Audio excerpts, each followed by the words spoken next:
Hey there, welcome back to the Daily Deer. Here we are, day number 5. Quote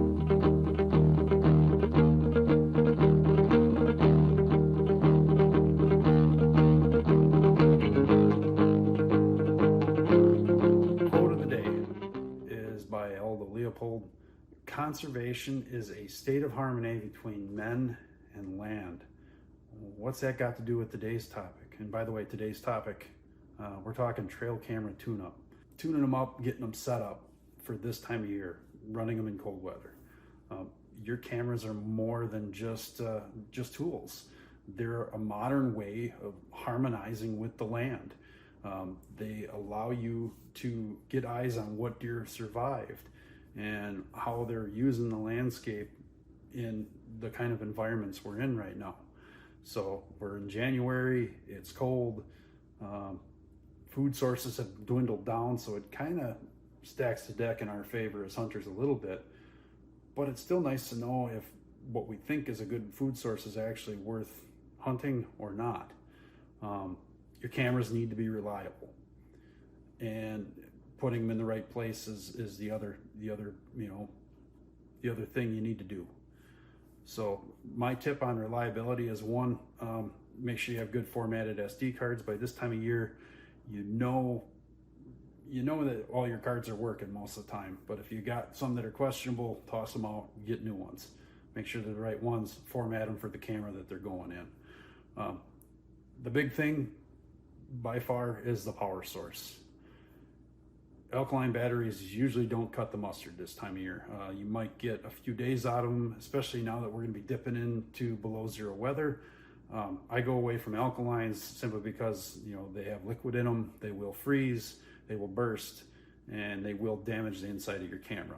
So if you don't like cleaning corrosion out of your battery trays or your battery connections in the compartment, you're better off switching to the lithium-ion battery versus the alkalines.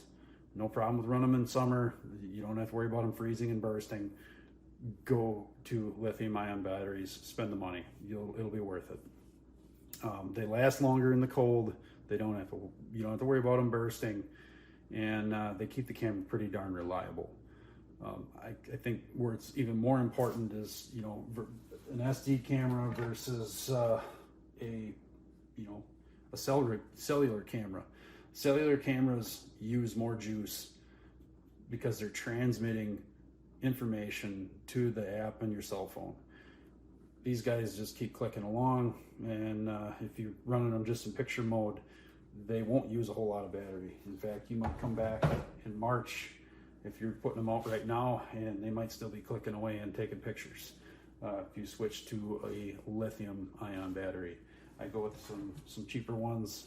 Energizers definitely last the longest, but you save a few bucks and maybe they don't last as long, but they don't burst in your camera. The other thing is putting them in the right place. So you put your cameras in the right place, food or bedding, or on a trail between the food and bedding. If you're lucky enough to have snow, the animals will tell you where they're coming and going from. You just got to follow the tracks. Even if you don't have snow, most of the greenery is gone now. You're down to dirt, so you're going to know where the deer trails are. You should be able to locate a pretty good food source, whether that's woody browse, like red brush right now is going to be a pretty hot food source, especially once we get a little more snow on the ground. But any crop fields, we're in southeastern Wisconsin, we have crop fields all around.